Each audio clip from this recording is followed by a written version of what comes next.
Well, hey there. You've stumbled upon the intersection of internet quandaries and psychological insight. Welcome to Veritas Views on AITA, where the quirks of the internet meet the expertise of Veritas Psychology Partners. Thanks for joining us. I'm your host, Michael McBride. I'm joined by our dynamic duo of psychologists.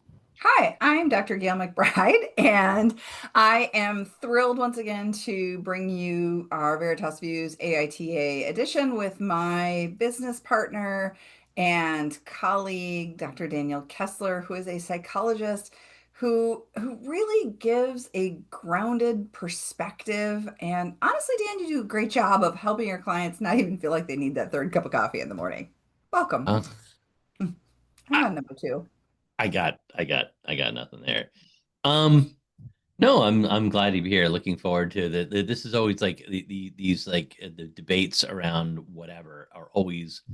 I enjoy this process, and this is part of the fun part of being a psychologist is really picking apart human behavior.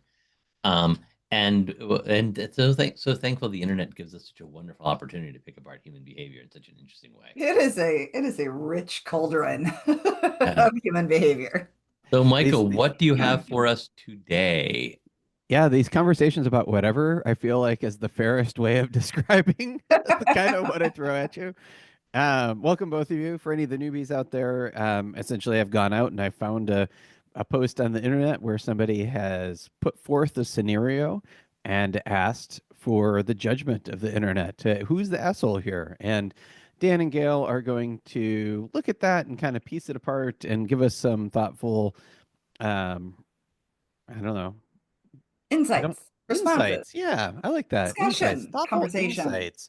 And have side conversations and all that stuff to kind of unpack it. I've gone through and I've kind of depersonalized the post and just to make it a bit more discreet. And as always, stick around through the credits. We always have a bonus conversation on the other side of it. So neither Dan nor Gayle know what I'm going to throw at them. But we're going to serve it up like 80s punch top. It's going to go down smooth. Nice throwback. Link in the show notes to our discussion of 80s era punch. So there you go. Previous episode. Tune in if you didn't hear it. Yeah, definitely. I'll make sure to link to that. I will give you guys a heads up. And I intentionally chose this one because it straddles. I mean, we're in this period right now where we're between Father's Day and Mother's Day. And those are two holidays that have a mixed bag of feelings and emotions. And this definitely deals with one of those. And so it might not be the funniest, but I think it'll be a thoughtful conversation. I'm interested to see what you guys come up with. So anyway, the topic is, am I the asshole for telling my daughter-in-law she is not a mother? It's very direct and to the point. Well, that depends on whether or not she is a mother. Yeah. I'm just right now going to go on a limb and say yes. Yeah. If you have to ask the question. Yeah, I got it. I'm going to project this is like the stepmother kind of a thing who's been a mother. Well, let's hear it. But I'm going to already say, yes, you're an asshole. Mm. Go ahead, Michael. Yeah. So the poster says, I'm a 64-year-old mom with 3 grown kids, all married. This post is about my son and his wife. She has struggled with infertility and doesn't have children. My other son and his wife are expecting their first baby next month, and my daughter just had her first child, a grandson, for me. Everyone was busy on Mother's Day, which I completely understood. They're all starting families of their own and busy. To celebrate the day, I thought it would be nice to send small gift baskets to my daughter and my expecting daughter-in-law just to acknowledge their new or upcoming motherhood. My son's wife saw a picture of the baskets in our family group chat and called me soon after asking where her basket was. At first, I was confused. I even thought she might be telling me she was pregnant, but she clarified that since her 2 dogs are my first grandkids, she expected a Mother's Day basket also. I honestly thought she was joking. I told her that Mother's Day is for women raising children, not pets. She got really upset, cursed at me, and insisted she's a real parent. Now my son is telling me that I owe her an apology and should send her a basket. He says I was out of line for dismissing her as just a pet owner, but I still don't feel like I did anything wrong. Am I the asshole here? Oh Oh, boy. I you had me up until yeah. the response. Like, This one's such a tough this one. is this is really This is tangled and really hard involved. because, Gail, you and I both work with people struggling with fertility, and it's such an intensely painful thing as these holidays come up. You know, Hmm. everyone is celebrating Mother's Day and or Father's Day, and you don't have children and you desperately want them, and these holidays can be so incredibly painful to go through.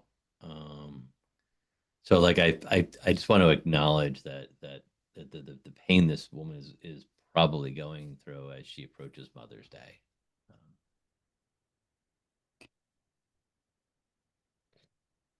I've silenced Gail MacBride. I have nothing to add. You're Yeah, absolutely right. I mean, this is an incredibly painful reminder on a really difficult journey to becoming pregnant. yeah, And this does have a lot of tough feelings that arise. right. Um, so absolutely, I think calling that out and acknowledging it for those who struggle with infertility and loss during pregnancy. I mean, this is Oh, really, really difficult stuff. yeah. And And we talk about. Oh, go ahead.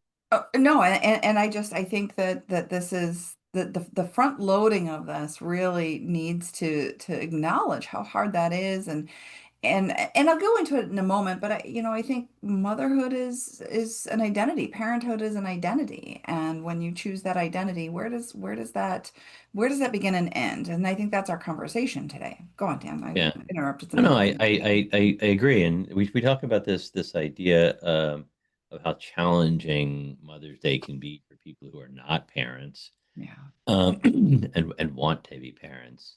Um, but I mean, there's it, and what the identity of being a mom is versus the identity of not being, and does this obviously OP's daughter-in-law has sort of taken on this like I'm not having a baby. These are my kids, like doing what she can, and whether we agree or disagree with that perspective, like this is her reality and how she's coping with this incredibly challenging thing in her life. Hmm. And I think it's so hard because so often it just feels like the one thing that we want so badly, and it feels entirely out of our control. Medicine can intervene and help, but it doesn't always fix it. So It this is doesn't. this is a painful spot that this lady's daughter-in-law is in, and I do think OP has really missed the mark in terms of how painful this journey is, and Yeah. it feels flaunty to then put pictures of the gift basket into the thread. Now, OP doesn't say that she put the gift basket pictures there, so perhaps the Right. daughter or daughter-in-law, said, "Oh, thank you so much," and they put it in the thread, maybe never even guessing that the third woman in this scenario didn't receive one or would have feelings about it or something. But I don't Right. like OP's response to the daughter-in-law as dismissive. And I would have liked OP to be more thoughtful about, I've got a gift basket for my daughter, I've got a gift basket for my daughter-in-law, and now I have a third daughter-in-law who I probably know has been on this infertility journey. Even acknowledging it in some way, even if it wasn't in kind and 100% the same as the gift basket, but something Yeah. I am probably should have fully been done. I'm fully unwilling at this point to call her an asshole, though. Despite my willingness before hearing the story to call her an asshole, Mm. I'm no longer willing to call her an asshole. I agree with you on that. You've moved my the position I was about to take before I heard Mm. what you said, Gail, was like to kind of let her off the hook almost completely and say, Oh no. yeah, you've moved me on this one because my first thought was like I could see myself in the moment going, oh, I mean, I probably wouldn't because I'd be worried about how they're dealing with infertility. But I could see, like in the moment, her kind of, and then like suddenly realizing that she screwed up and trying to figure out a way out of it in the middle of the screw up, like, oh no, I thought I was, oh my gosh, what, and then just handling it badly. That said, if I were in her shoes and knew about the person struggling with infertility, I'd want to find some way of acknowledging that. And I'm not sure what the best way is. A call ahead of time, a discussion, a gift basket about like a self-care gift basket. Yeah, I could totally see the opportunity missed here. I think, yeah, for sure. But what an and Mother's Day and Father's Day are, I mean, not to sidetrack this too much, but these are tough holidays for a lot of people. People who had really bad relationships with a parent, who had parents who were harmful to them. We've worked Mhm. with folks who are struggling with, like, how do I respond to Mother's Day when mother wasn't a good person, or when I have a bad relationship with mother, or when the mother was harmful, or when mother has passed away and was a great person. Like, all of these things. All of I mean, those. Mother's Day is not this like universally joyful day. There's an awful lot of people really struggling with an awful lot of pain on Mother's Day. And so many different people have different interpretations of what Mother's Day means and who you celebrate on that day. I sometimes have people come in my office and say, my wife isn't my mother. Why would I celebrate that? And I think, oh my God, my Yeah, my don't do person I that. think of, So just to be clear about this one thing, men who are listening here, if you have a partner, a wife, and she is raising your children and she's the mother, or maybe raising children and is, and you're saying to yourself, "Oh, I don't need to celebrate her. She's not my mother." You're wrong. That's asshole behavior. Like, you celebrate her. It's a special day for her, and she's involved. And that when I every time I've heard someone say, "Oh, my husband said this," or had a man say, "Oh, she's not my mother." No, no, don't do that. That's you that know, like interesting. I never hear women say, I don't celebrate Father's Day for my husband because he's not my father. Never never, have heard a never woman say once, that. never once, never once. You don't Just know. an observation. Saying, It's a good observation, and it's something I hadn't thought of, and I feel a little embarrassed I hadn't thought about that. But I mean, but yeah, we don't ever hear that from women. no. Or they celebrate Father's Day, so no, you celebrate Mother's Day I mean, to be or fair, the we do mother. celebrate Father's Day by letting him cook on the grill. Far fewer mimosas are consumed, more beers, and he still gets to cook. Let's just. I mean, I'm a dad, and again, I don't mean to be ever disparaging, but there's Mother's Day is a bigger day. Eh, Well, As well it should be. As well it so should. back to the discussion, which then is how broadly do we reach and think about Mother's Day? The daughter-in-law here is not claiming Mother's Day status based on the infertility and the decision to become a parent, which is where I absolutely leaned into this scenario. Is I've decided to be a parent. I have, at that point, if we're letting science intervene, we have been trying for children probably for a year or more, and undergoing medical testing and all, like, we're deep into decisions that Right. you make because you want to be a parent. And I am so surprised, and I'm not quite sure what I want to do with this when the pivot is I'm a mother because I have these dogs. I would disagree. I think you're a mother because you made the decision to try to become a parent. Yeah, But, but the embrace of the pet throws me a little. I get that. I in this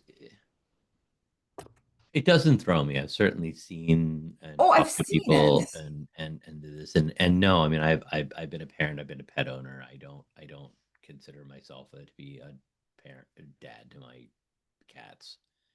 And I no disparaging to anyone who does think of themselves that way. We all get to define our own roles in our own ways, but um, I really I would I'm disappointed in OP. Not so much angry at her being like I don't think she's being an asshole, but I'm disappointed that she missed how tough this day is going to be for her son and daughter-in-law who are struggling with infertility, and how hard that might be for them to get this basket, see this basket in the Mhm. group chat. I mean, there's an opportunity there to express whatever, to acknowledge what her struggles.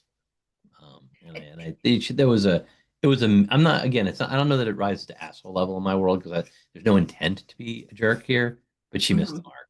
She missed an opportunity. I, I I mostly agree with you. And I don't want to be dismissive at all of pet ownership. And especially, I think dog owners tend to see themselves as parents of the dogs, maybe Probably. because dogs act like, toddlers longer and Yeah. cats, asshole Yeah, that's teenagers. true. That's true. And so maybe we feel less needed as cat owners. And that's fine, and Right. I'll allow it.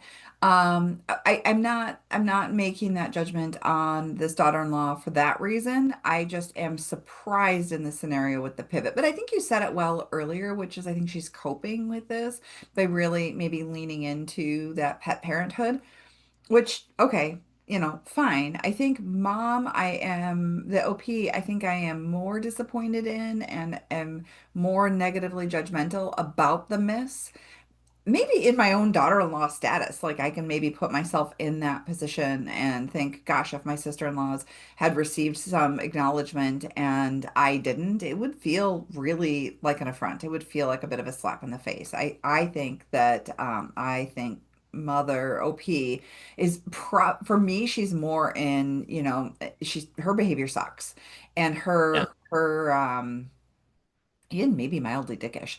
Her reaction to the daughter-in-law was incredibly Dismissive. unfortunate and dismissive. And then, we have a kind of sucky response. I am maybe of a different era, but I just don't see value in stomping my foot and saying, "You got everybody else a gift. I want my gift too." Like Yeah. I No, I get feeling hurt. I I, want her to have that conversation. I feel yeah. hurt by this, but there feels like there's an again, maybe this is not how it went down because we're only given information by OP, so maybe this is how OP heard it, not actually what the daughter-in-law said. I can allow for that. But if the daughter-in-law's response is, "I want one too," like I think the frame on that is wrong, which is, Yeah. "Hey, this is really unfortunate, and I can understand why you maybe didn't see it in this way. This is how I'm experiencing it. It's a pretty tough day." And Yeah. your acknowledgement of that would have meant a lot to me. Not, "I want a gift basket." Like, I Yeah. think demanding a gift from someone is not just in poor taste. I think when you get it, it leaves the sourness because now you only gave it to me because I told you I wanted a gift, as opposed to I Right. was just hurt that I didn't receive it. And I think the No, messaging is a little different. no one handled this great. No. No one handled this great. And I want to be as understanding as I can about how hard this is for everyone involved. Um, with between the struggle with infertility and it being Mother's Day and and hurt feelings and anger, like everyone handled this badly. So, minor third characters. The brother, the brother-in-law, the sister-in-law, No, do they have any piece of standing up here and saying, "Oh, right, like I noticed that this happened, and I just want to shout out to whatever her name is, and yeah, happy Mother's Day. I know this has been, kind of a bittersweet journey for you. We're thinking of you today too as you navigate your own." Like they could have sent a kind and supportive message, which by the way would have been like, "Hint, hint, mother-in-law. You no, yeah. missed I think there's an opportunity for them. I don't think they're assholes. I just, No, character I discussion here." for bringing the minor characters, there certainly was an opportunity to say, um, to acknowledge this on the part of the other folks as they go through um I don't know that I wouldn't call them assholes for not doing it, for not stepping in. But it would have certainly been a nice thing to have done, to have acknowledged her on that day, while they were opening their own gifts and going through it. Like even a phone call, like how are you, like how are you doing today? Yeah. Like or like tomorrow there's going to be stuff posted. How are you? That would have been a thoughtful place to reach out, and we often don't do that to the people with the people we love, just to reach out and like, how are you? Yeah. I know tomorrow might be really shitty for you because everyone's Yeah. celebrating and you're sad. So It would have been a good move. Pro move even maybe. yeah, yeah, yeah. I don't know that I expected them necessarily to do it, but No, no. it would have been a thoughtful thing to do. Yeah, yeah. Just throwing it out there as Yeah, a yeah. I don't side that I conversation to think about. I think there were mistakes made all around here. I'm not, oh, so if we're going to render verdicts here, I'm not willing to call either OP or the daughter-in-law an asshole. I think both of them handled this poorly. And I will go a little further. I think they both had their opportunity to shine in Sucksville here. I think their behavior sucked, as Okay. described by the post. I want to be really clear. I'm Sure. not convinced that that this post is objectively written, especially based on the daughter-in-law's response. I could No, see a world in which the no, mother-in-law is maybe honest about her own behavior and then dials up the negativity of yeah. the response of the daughter-in-law. Oh, We totally. don't I could know, totally but see we don't that. Like know. the So daughter-in-law called and said, "Oh, like I was feeling really yeah, hurt," yeah, and that gets translated to she don't know where her basket is. So right. I could see that. I Yeah. could see All right. Michael, what did the internet have to say? Oh What did we boy. miss? The They tend to be internet. less kind and understanding than we are sometimes.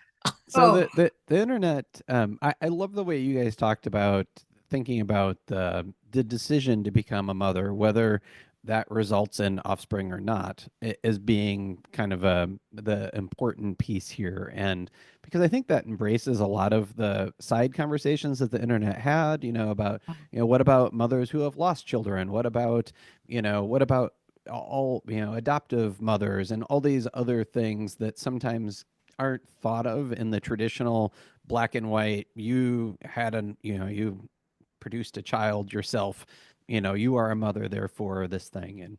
And so I like the way you guys talked about that. The internet definitely got hung up on dog child equivalency.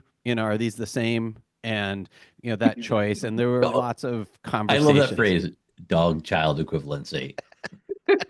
I'll put it on a t-shirt. it shall live forever in the canon of AITA Veritas Reviews.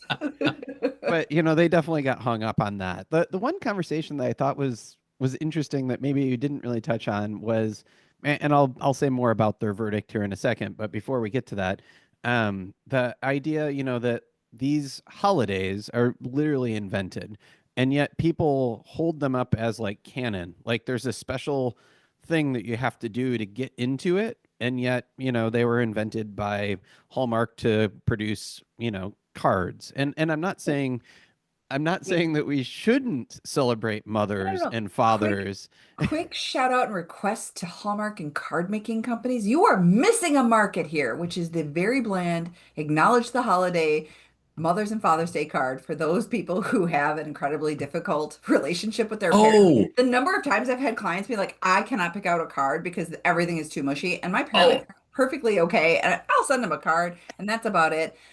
Card makers, can you please? I There's know. a line of I've cards had here for you. It yes, will people sell. pick. I promise. I went to the store and I picked up the card and it said to the best mom ever. No, Mm. Right? mom, you were always there for me. Oh no, Oh, not that one. Mom, you're the perfect. No, no. I love you, mom. Okay, like Or simply, Happy Mother's Day. Happy Mother's Day. Hope you Thank have a you great for day. thank you for deciding to produce a child. I really appreciate the fact that you did not use birth control that night. Um, and that was better. So like, I mean that like sometimes that's the card, maybe. Yeah. You know. Anyway, And, sorry for and yet the. I'll say sometimes, the Happy Mother's Day on the outside and then blank inside might be how you feel, but it's also hard to fill that blank space too. So Blanket side. Just looking inside the car going, Okay. I am sorry. I took us yeah, on a tangent, but I've been that's wanting okay. to just shout out ah, during this episode, since we're talking about these parent day oh, things, that, yeah. the bland card has a market here. Michael, For please sure. Yeah. continue to Anyway, so put like the the internet in point there. really was like, why are you making such a big deal about this? To your point, she has tried to have children. This is clearly something she wants. It feels, exclusive for no real good reason to not include her in this thing. And even if you just think about the fairness of like, I have three I have three daughters-in-laws, or I can't remember exactly what the math was, and I'm giving two of them something and one of them not. Like, No, I have no problem that with that. seems problematic. Even if you No. sent flowers and said, "Thinking of you on this difficult day," or I don't know, like so. I don't have a problem with that. I don't have a problem with it, except It's for the Mother's Day. fact that she had an intention to become a parent. If And the yes. if she hadn't been trying and she was the only one not on a path toward parenthood, then fine, 2 or 3 is fine. I'm not trying to say, hey, everything has to be equal, fair. But because Oh, she had made this decision, she now, for me, falls in that camp. yeah, and I have adult kids, and I'm nearly certain at some point there'll be a Mother's Day where one set it has a child and the other does not. And unless I'm aware of some fertility thing or some efforts or some problem, I can nearly 100% see myself providing a gift on Mother's Day and an acknowledgement on Mother's Day for the one and completely doing nothing for the other. And you hit on something. We don't know. We've been assuming that this Right. mother-in-law knows about the fertility journey. And I Sure. alluded at it earlier, and I'll say it We, again. We don't know that. So it is we possible don't. she has no She idea and does. oh, she does. Oh, she Okay. does. Yeah, Okay. she All right. knew Then that All it I was a right. problem. then So she needed to do something there because Yeah. if I knew that one was like on this journey and knowing this sure. discomfort, this awful thing, it would absolutely be acknowledgement for both. But I just said if one had a baby and the other hadn't had a baby, I wouldn't have like Yeah. out of a sense of fairness given this one something and not this one. I would have given, hey, happy Mother's Day, and then the other one would have been like, Yeah. happy Thursday. It's Sunday, like let's we're having people over. Yeah, I feel Anyway, like you guys hit on almost all the things the internet did. In general, the ruling was you're not the asshole, and because so many people sided with the human dog equivalency thing, like these are not the same thing. The Mother's Day is for this, and she is not that, so therefore you're fine. There was a minor contingent. The next step down was everybody's sexier. Essentially, what you guys kind of came to, soft everyone's sexier. Like everybody could have done something different and better. And then, some people did say, like, you're the asshole. And most of those were people who had had infertility struggles. And they said, like, I am a father involved in a situation like this. I am a mother, and you are the asshole, and this is why. And I will tell All you right. why. All right. So, I'll but give him that. yeah. But thanks both for another riveting debate and a glimpse into the collective conscience of internet forums. Remember, morality and days like this are often shades of gray and not just black or white. and I want everybody to remember this idea of kind of both and. We can celebrate and you can have difficult feelings about the day, and both are true. So just remember to be kind, be gentle, and thoughtful on days like this. Yeah. Yeah. Agreed. Yeah. Please follow and share Veritas Views on any of the podcast platforms with your neighbors and friends. And as always, stick around through the credits for the bonus conversation. And I'm going to throw it at them both this time. So I got the question. You can follow Dr. Dan Kessler at Dr. Dan Kessler and Dr. Gayle MacBride at Dr. G. MacBride. Oh, and you can find them both at veritaspp.com. Credits. Tickling the Ivories, Matthew Reddington. Art, production, and design, bringing the show together with flair and finesse, Michelle Love. Recording and editing, turning chaos into something worth sharing, Michael McBride. Intro, outro, I'm Kelly Buttrick, a VO talent who just happens to be Dr. McBride's cousin. Cats, CJ, Linus, Sadie, and Griffin. Hosting by whomever lost the coin flip. Interruptions by all their children.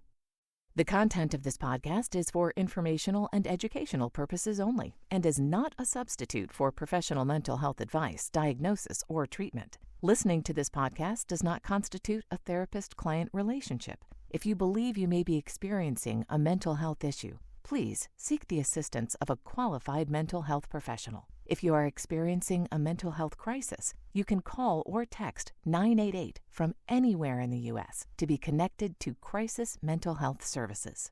Thanks for listening. As promised, here's that bonus conversation.